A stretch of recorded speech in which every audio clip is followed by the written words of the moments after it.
जय हिंद दोस्तों आज हमारा जो टॉपिक है वो बहुत ही महत्वपूर्ण है और उस टॉपिक का नाम है नोबेल प्राइज़। तो नोबेल प्राइज़ जो 2020 में दिए गए वो नोबेल प्राइज़ 2021 अक्टूबर तक हर एग्ज़ाम के लिए बहुत ही महत्वपूर्ण है, इसलिए आपको ये टॉपिक ज़रूर ध्यान से करना है और जैसे मैं बताऊँ आपको वैसे करना है। आप देखेंगे कि हम इस टॉपिक में कुछ ट्रिक देखेंगे और उस ट्रिक से जो इस साल जो नोबेल प्राइज़ दिए गए हैं, चाहे वो चिकित्सा का हो, चाहे वो फिजिक्स का हो, केमिस्ट्री का हो, बहुत आसानी से आपको याद हो जाएगा। बहुत ही आसान, दो एक लाइन याद करनी है आपको। किसी ट्रिक में मैंने 2 लाइन भी बता दी है, वरना एक लाइन आपको याद करनी है और उस एक लाइन से ही आपको सारे नोबेल प्राइज़ याद हो जाएंगे। यहाँ तक कि कितने भारतीयों को नोबेल प्राइज़ दिया गया है, किसे किसे मिला है, कौन भारतीय नहीं है लेकिन भारतीय मूल के विदेशी नागरिक हैं, ये सारी इंफॉर्मेशन आपके पास होगी। इसके अतिरिक्त नोबेल प्राइज़ की कुछ वो जानकारियाँ जो इतिहास में दर्ज है तो उनकी बात करेंगे हम। तो कुल मिला के आपका ये टॉपिक जो है पूरी तरह कंप्लीट हो जाएगा। फिर ये सवाल किसी भी एग्जाम में आए कि नोबेल प्राइज़ के संबंध में कोई भी क्वेश्चन पूछा जाए तो आप आसानी से उसे सॉल्व कर पाएंगे। तो दोस्तों शुरू करते हैं आज का टॉपिक नोबेल प्राइज़। चलिए दोस्तों शुरू करते हैं नोबेल प्राइज़ 2020। नोबेल प्राइज़ 2020 के जो बहुत सारे तथ्य हैं वो आपको वीडियो के अंत में दिखाई दे जाएंगे।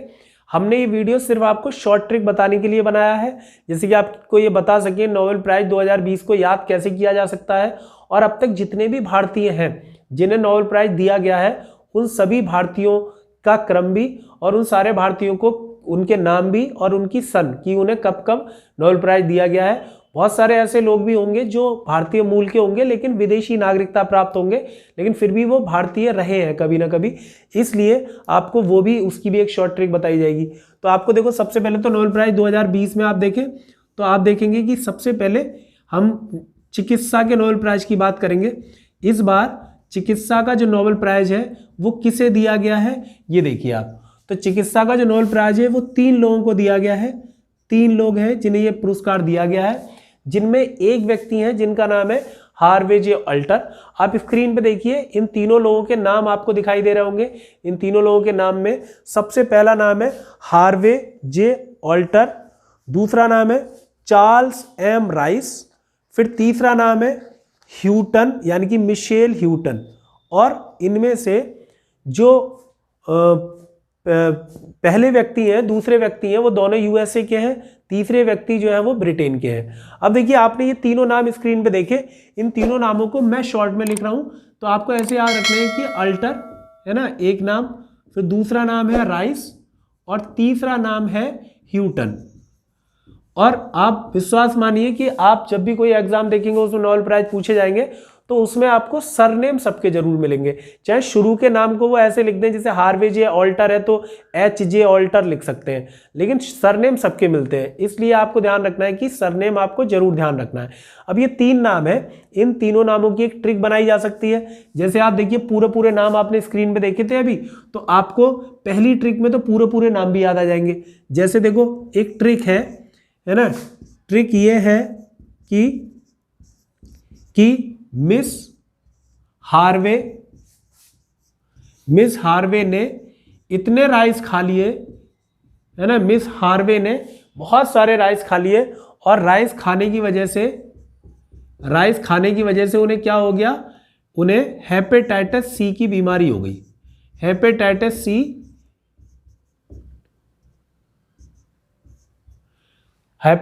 सी के वायरस से वो ग्रसित हो गई। एक लाइन है ये। तो आप देखो मिस से आपको मिशेल याद आ जाएगा, जो तीसरा नाम जो आपने स्क्रीन पे देखा था मिशेल ह्यूटन, है ना, जो कि ब्रिटेन की है। तो मिशेल ह्यूटन वो क्या है, उन मिशेल ह्यूटन जो ब्रिटेन की है वो नाम याद आ जाएगा आपको। दूसरा नाम देखो हार्वे यानी कि हार्वे जे अल्टर और तीसरा नाम चार्ल्स एम राइस। तो ये तीनों नाम आसानी से याद आ सकते हैं और इन तीनों लोगों को ये नोबेल प्राइज़ इसलिए दिया गया है कि इन्होंने हेपेटाइटिस सी वायरस की खोज की है। तो हेपेटाइटिस सी वायरस की खोज करने की वजह से चिकित्सा में एक युगांतकारी परिवर्तन लाने में ये सफल हुए हैं, इसलिए इन्हें ये तीनों को ये पुरस्कार दिया गया है। तो आप पहली ट्रिक तो आप ये याद कर सकते हो कि ये एक लाइन की ट्रिक है, मिस हार्वे ने राइस खाए इसलिए उन्हें हेपेटाइटिस सी हो गया। हेपेटाइटिस सी से आपको याद आ जाएगा कि चिकित्सा में दिया गया पुरस्कार ये, और ये तीनों नाम आप देख सकते हैं, पूरे नाम भी आपको याद आ जाएंगे। अब देखिए आप दूसरी साइड के नाम भी, जैसे ह्यूटन है तो ह्यूटन याद करने के लिए भी क्या हो सकता है, एक और दूसरी ट्रिक बता रहा हूं मैं आपको इसी में, सेकंड ट्रिक है उसमें। देखो आप, जैसे आपको ये पता है कि इस बार चिकित्सा का नोबेल प्राइज जो दिया गया वो हेपेटाइटिस सी वायरस के खोज के लिए दिया गया है। तो ध्यान से देखिए आप, सी है ना, हेपेटाइटिस सी याद रहेगा आपको। इस सी ने यू टर्न मान लिया, यू टर्न मारा, इस सी ने यू टर्न मार लिया। देखो तो यू टर्न मारते ही आपको यू टर्न याद आ जाएगा, ह्यूटन। तो यू टर्न मार लिया इसने, और इस यू टर्न में आप एक चावल की बोरी रख दो। ये चावल की बड़ी सी बोरी है ना, राइस की बोरी है, तो आपको राइस याद आ जाएगा कि भाई यू में राइस, तो ह्यूटन और राइस। और आप देख रहे हैं ये क्या बन गया है, ये ए बन गया है। तो ये ए जो है, ए से आपको क्या याद आ जाएगा, ऑल्टर। तो ये बहुत आसान है, आप दोनों में से कोई भी ट्रिक याद कर सकते हैं, चाहे तो आप ये कर लें चाहे ये कर लें। आपको ये वाली ट्रिक लास्ट वाले नाम की वजह से बता दी है मैंने, और ये वाली जो ट्रिक है वो शुरू वाले नाम की वजह से भी याद आ जाएगी आपको। राइस एक ऐसा नाम है जो एंड का ही हमने लिया है, हमने शुरू का नहीं लिया है, चार्ल्स एम राइस, तो इसलिए बहुत आसानी से आप याद कर सकते हैं। आप चाहे कोई ये यूनिक मतलब यूनिवर्सल ट्रूथ नहीं है, आप अपनी भी बना सकते हैं। जैसे आप कह सकते हैं, देखो मैं एक अभी की अभी बना देता हूं, मिस हार्वे चार्ल्स से मिली। चार्ल्स कौन है, राजकुमार है ना, ब्रिटेन के रहे हैं।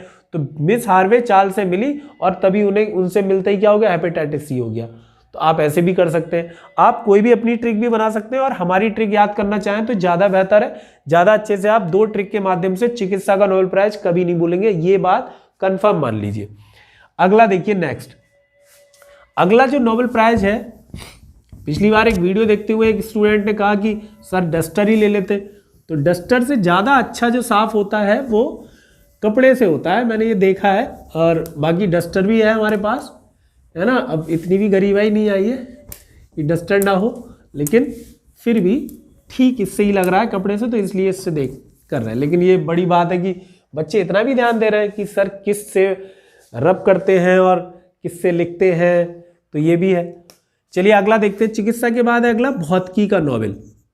भौतिकी का नोबेल भी देखो 3 लोगों को मिला है इस बार, 3 लोगों को भौतिकी का नोबेल दिया गया है इस बार। तीनों के नाम आप स्क्रीन पे देखिए। सबसे पहला नाम है रोजर पेनरोज, जो कि यूके के रहने वाले हैं। फिर है रेनहार्ड गेंजेल, जो कि जर्मनी के हैं। फिर है एंड्रिया गेज, जो कि अमेरिका यूएसए के हैं। अब देखो आप इतना ध्यान रखेंगे कि इसमें जो 3 मैंने नाम लिखे हैं, 3 नाम जो स्क्रीन पे आपने देखे, उनमें जो पूरा नाम लिखने की जगह आप ऐसे कर सकते हैं, पेनरोज, रोजर पेनरोज। तो रोजर पेनरोज, पेनरोज से भी काम चल जाएगा, पेनरोज कर लो आप तो भी काम चल जाएगा, तो इतना याद रखें, पेनरोज। दूसरा देखो गेंजेल, तो मैं इसका लास्ट का नाम लिख रहा हूं आपको, गेंजेल। और तीसरी जो है वो है एंड्रिया गेज, तो एंड्रिया गेज। तो देखो 3 नाम है ये, पेनरोज, गेंजेल और गेज, इन तीनों को मिला है क्या, भौतिकी का नोबेल प्राइज। आप इसमें एक ट्रिक याद कर सकते हैं, देखिए आप, गंजा गंजा गज, गज का मतलब क्या होता है, हाथी, तो गंजा हाथी, गंजा गज। रोज एक पेन फेंकता है, रोज पेन फेंकता है ब्लैक होल में। कहां फेंकता है, ब्लैक होल में।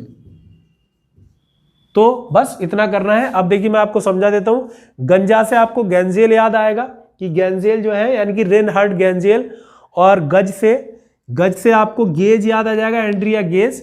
और रोज पेन फेंकता है, रोज पेन फेंकता है, इसका मतलब रोजर पेनरोज, तो ये याद आ जाएगा तीसरा नाम। तो ये 3 नाम तो ये हो गए।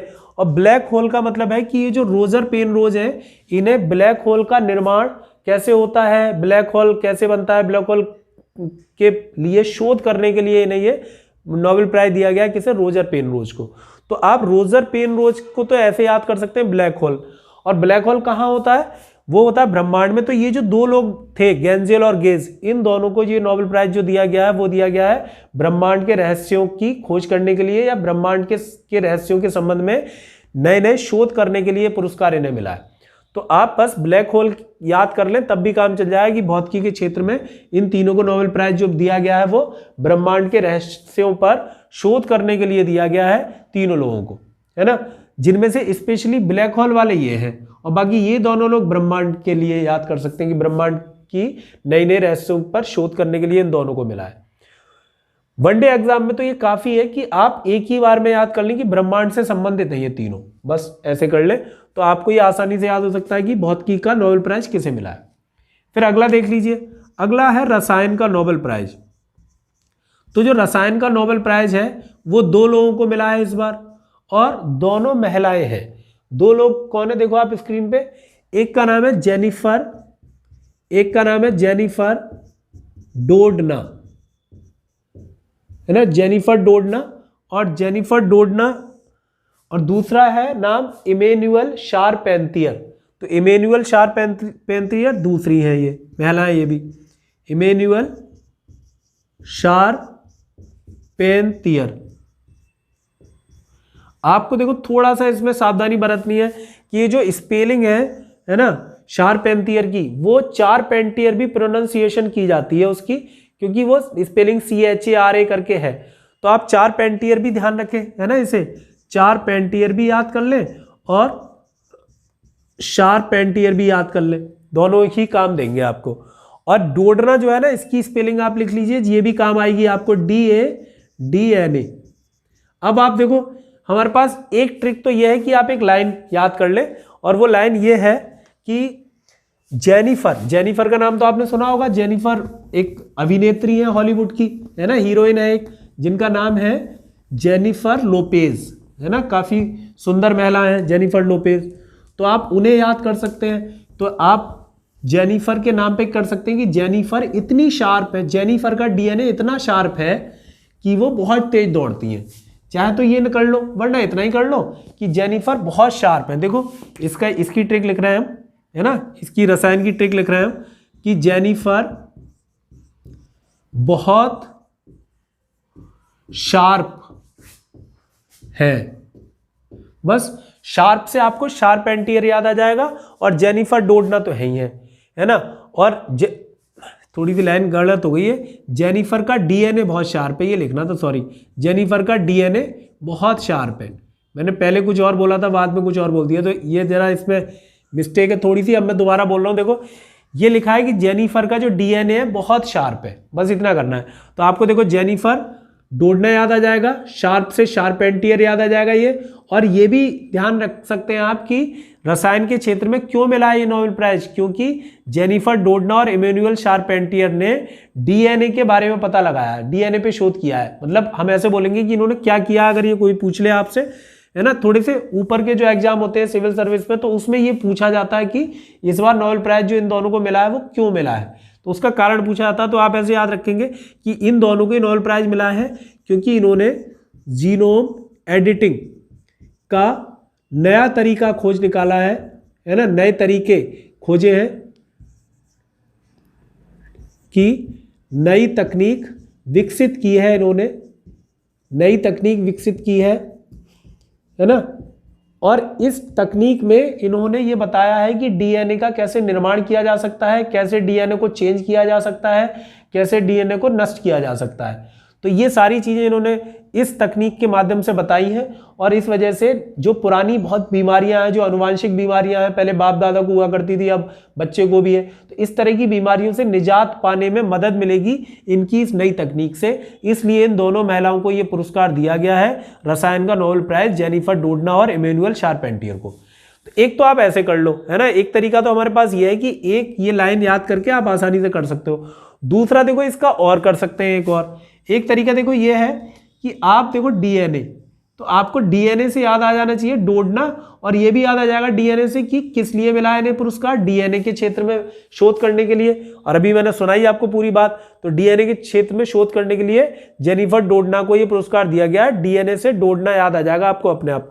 दूसरा देखो आप चारपेंटियर अगर लिखा आ जाए हिंदी में या शारपेंटियर, तो स्पेलिंग मैंने आपसे कहा ना, स्पेलिंग ऐसी है कि उसका प्रोनाउंसिएशन कुछ शारपेंटियर है, चारपेंटियर दोनों हो सकता है। तो उसमें आपको ध्यान रखेंगे जो DNA की संरचना होती है वो आप संरचना कुछ ऐसे देखते हैं, ऐसे इस तरह की संरचना आपको दिखाई देगी DNA की, है ना।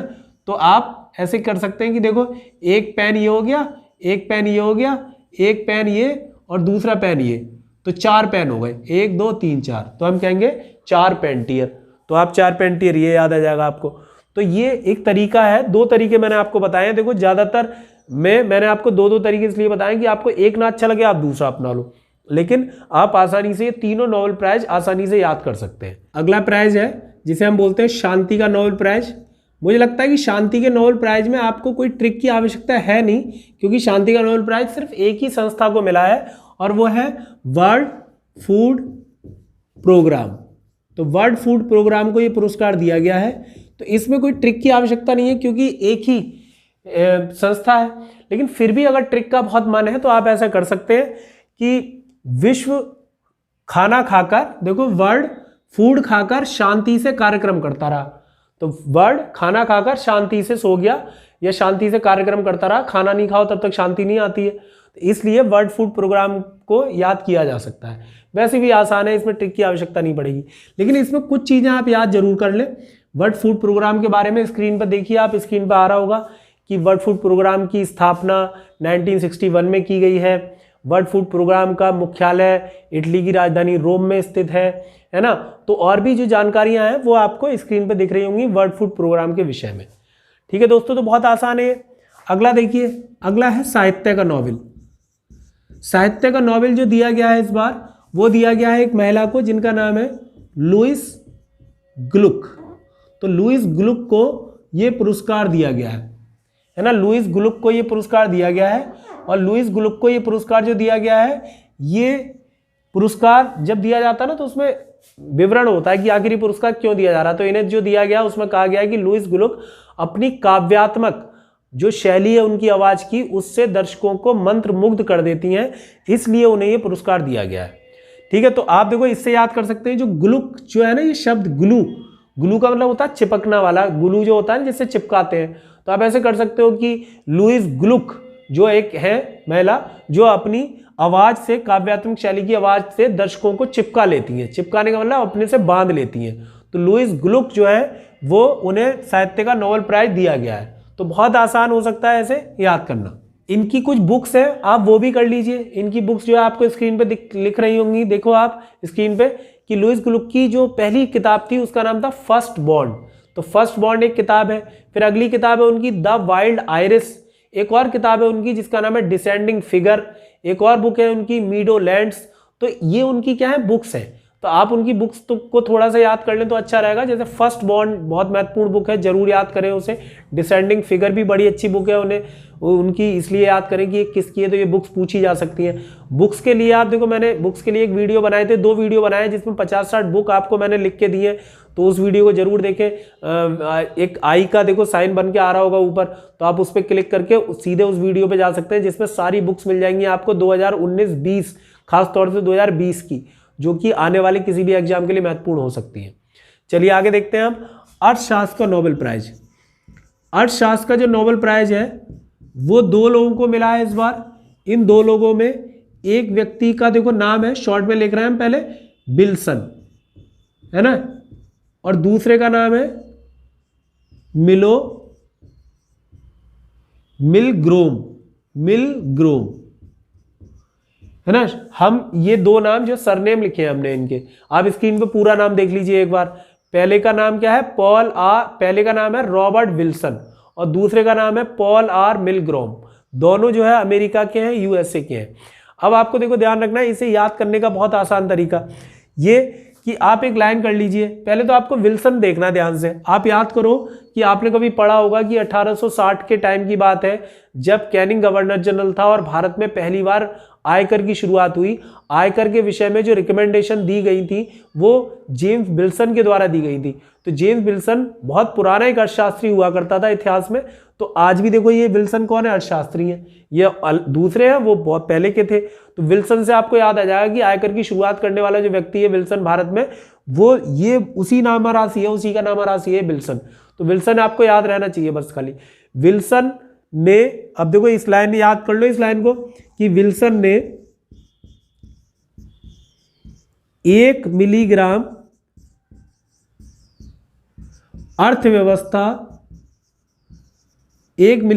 अर्थव्यवस्था बेच दी या नीलाम कर दी।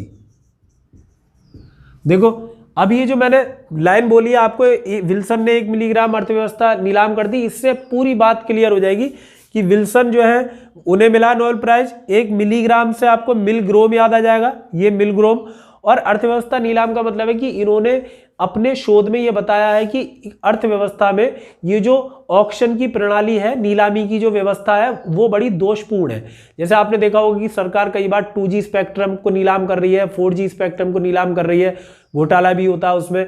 और कई बार ये भी देखा होगा आपने कि किस तरीके से महंगी नीलामी होती है ना। इसी तरीके से तेल ब्लॉक की नीलामी होती है, कोल ब्लॉक की नीलामी होती है। तो सरकार को लगता है कि ज्यादा से ज्यादा जितना महंगा ऑक्शन होगा उतना ही फायदा है, लेकिन उन्होंने यही बताने की कोशिश की है कि यही एक नुकसानदायक प्रक्रिया है, इसे सस्ता कर रखना चाहिए जिससे कि जनता के ऊपर अतिरिक्त बोझ ना पड़े, है ना। जाहिर सी बात है कि जब कोई व्यक्ति, जब कोई उद्योगपति उस ऑक्शन में बड़ी बोली लगाएगा और महंगा संसाधन खरीदेगा भारत का, तो सरकार को लगा कि कई हजार करोड़ रुपए उसके बाद ज्यादा आ गए, लेकिन वो फिर उसी संसाधन को और महंगा करके जनता के बीच में बेचेगा, है ना। तो एक तरीके से जो पैसा है देश का, जनता का, वो उस उद्योगपति के पास जाएगा सीधे सीधे। इसलिए ये चीजें इन्होंने बताई हैं। आप बस इतना याद करेंगे, नीलामी की प्रक्रिया को दोषपूर्ण माना है इन्होंने, और नीलामी की प्रक्रिया में सुधार कौन से होने चाहिए ये बताया है इन्होंने। तो ये कौन है? विल्सन और मिलग्रोम, जिन्हें अर्थशास्त्र का नोबेल प्राइज दिया गया है।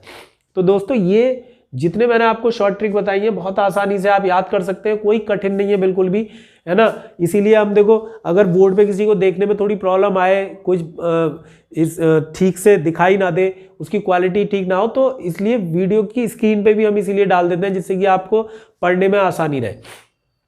तो दोस्तों ये जो शॉर्ट ट्रिक थी ये 2020 के लिए थी, 2020 में जो नोबेल प्राइज दिए गए हैं उनके लिए थी। अब आप आगे देखेंगे कि कैसे 1913 से लेकर अब तक जितने भी नोबेल प्राइज मिले हैं उन भारतीयों के नाम, और उन भारतीयों के नाम एक ही लाइन में आप याद कर लेंगे, एक ही ट्रिक में। और वो लाइन देखो क्या है, जो लाइन है वो ये है, रवि सर। बहुत सारे बच्चों को ये लाइन याद होगी, मैं जानता हूं, क्योंकि काफी पुरानी लाइन है, लेकिन ये लाइन को अब थोड़ा और बढ़ा दिया गया है। रवि सर सुबह हमारे, सुबह नहीं सॉरी, रवि सर हमारे सुबह आम ना बिके, और फिर आगे लिख लेंगे अभी तक ना बिके। सुबह तो ना ही बिके थे और अभी तक ना बिके, ये लाइन है। इस लाइन को आप याद कर सकते हैं और इससे सारे के सारे नोबेल प्राइज जिन्हें मिले हैं वो सब याद हो जाएंगे। ये भी लिख लेंगे आप उनमें कि ये कहाँ के हैं, मतलब भारतीय तो हैं लेकिन ये कहीं और के नागरिक हो गए हैं। आप जैसे देखो, रवि से आप याद करेंगे 1913 में रविंद्रनाथ टैगोर को ये पुरस्कार दिया गया था, है ना। रविंद्रनाथ टैगोर को पुरस्कार दिया गया था साहित्य के क्षेत्र में, और रविंद्रनाथ टैगोर न केवल भारत बल्कि एशिया के भी पहले व्यक्ति थे जिन्हें नोबेल प्राइज से सम्मानित किया गया था। फिर आते हैं सर वेंकट रमन। सर वेंकट रमन को दिया गया है ये पुरस्कार 1930 में, और ये पुरस्कार उन्हें मिला है भौतिकी के क्षेत्र में, भौतिकी के क्षेत्र में दिया गया था सर वेंकट रमन को। उसके बाद देखो हा से है ये हरगोविंद खुराना। हरगोविंद खुराना को ये पुरस्कार दिया गया है, और हरगोविंद खुराना को ये पुरस्कार मिला था 1968 में, और ये पुरस्कार उन्हें चिकित्सा के क्षेत्र में दिया गया था। फिर उसके बाद देखो मारे से आप याद करेंगे, ये मारे जो लिखा है इससे हो जाएंगी, इससे होंगी मदर टेरेसा। मदर टेरेसा को नोबेल प्राइज दिया गया था 1979 में, और ये 1979 में जो नोबेल प्राइज दिया गया था मदर टेरेसा को, वो शांति के क्षेत्र में दिया गया था, शांति के लिए। और फिर ये भी आप याद कर सकते हैं कि 1980 में उन्हें भारत रत्न से सम्मानित किया गया। हमारे यहाँ यही होता है कि पहले नोबेल प्राइज मिलता है, फिर उसके बाद अगले साल भारत रत्न मिल जाता है। यानी कि हम जो है, मतलब जिन्हें नोबेल प्राइज मिला मैं उनकी बात कर रहा हूँ, यानी कि हम जो है देर से पहचानते हैं अपने यहाँ के हीरे को, और वहाँ बाहर वाले पहले पहचान लेते हैं, फिर हम भी पहचान लेते हैं कि चलो ठीक है हम भी देंगे अब भारत रत्न। उसके बाद देखो फिर सू से आपको याद रखना है, ये सू जो है इससे याद करेंगे आप सुब्रमण्यम, सुब्रमण्यम चंद्रशेखर। तो सुब्रमण्यम चंद्रशेखर को जो नोबेल प्राइज दिया गया है, ये दिया गया है 1983 में, और ये पुरस्कार उन्हें मिला है 1983 में जो दिया गया है, ये मिला है भौतिकी के क्षेत्र में, भौतिकी के क्षेत्र में दिया गया ये पुरस्कार इन्हें, है ना, सुब्रमण्यम चंद्रशेखर को। ठीक है, उसके बाद देखो फिर आते हैं इसके बाद अमर्त्य सेन। अमर्त्य सेन को ये पुरस्कार दिया गया है अर्थशास्त्र के क्षेत्र में 1998 अर्थशास्त्र। ठीक है, फिर ना से देखो, ना से आता है BS नायपॉल। BS नायपॉल, ये इन्हें पुरस्कार दिया गया है 2001 में, और अर्थशास्त्र ऐसे लिखा जाएगा, अर्थशास्त्र 2001 में, और ये मिला है इन्हें साहित्य के क्षेत्र में। और ये भी भारत के नागरिक नहीं है, ये BS नायपॉल जो है वो त्रिनिदाद एंड टबैगो के नागरिक हैं। तो आप त्रिनिदाद एंड टबैगो के ध्यान रखेंगे, त्रिनिदाद एंड टबैगो के नागरिक हैं। जगह कम है इसलिए स्क्रीन पे देख लो, आप स्क्रीन पे लिख के आ रहा होगा, त्रिनिदाद एंड टबैगो BS नायपॉल 2001 में, जिन्हें साहित्य का नोबेल दिया गया था। फिर देखो बी से, आप बी से याद कर ले, मैं यहाँ लिख देता हूँ नीचे की तरफ। बी इसका मतलब क्या है, इसका मतलब है वेंकट रमन रामाकृष्णन। वेंकट रमन रामाकृष्णन, ये व्यक्ति, इन्हें पुरस्कार मिला है 2009 में, और इन्हें मिला है रसायन के क्षेत्र का नोबेल प्राइज। और ये भी जो है अमेरिका यानी कि USA के नागरिक थे जब ये नोबेल प्राइज मिला इन्हें। उसके बाद देखो फिर के से कौन है, तो के से आप याद रखेंगे, ये के का मतलब क्या है, कैलाश सत्यार्थी।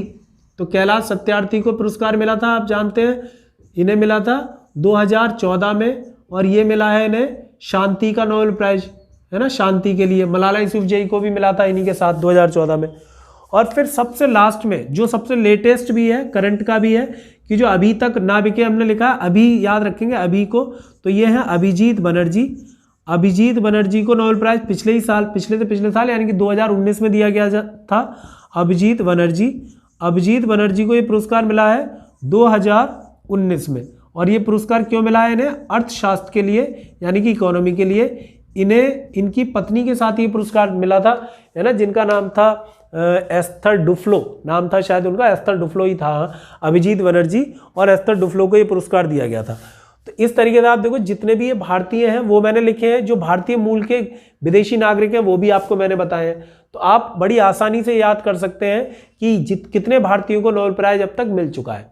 आप थोड़ा सा स्क्रीन पे आप एंड में ये भी देख लीजिए कुछ फैक्ट, जैसे स्क्रीन पे आप देखिए कि ऐसे लोग भी हैं जिन्हें 2 बार नोबेल प्राइज दिया गया है, वो कौन कौन है, ऐसा क्वेश्चन भी कभी आया है, इसलिए मैं बता रहा हूं आपको। देखिए आप, मैडम क्यूरी 1903 में उन्हें फिजिक्स का नोबेल प्राइज मिला था, और फिर 1911 में केमिस्ट्री का नोबेल प्राइज दिया गया था। फिर अगले व्यक्ति हैं जॉन बार्डिन।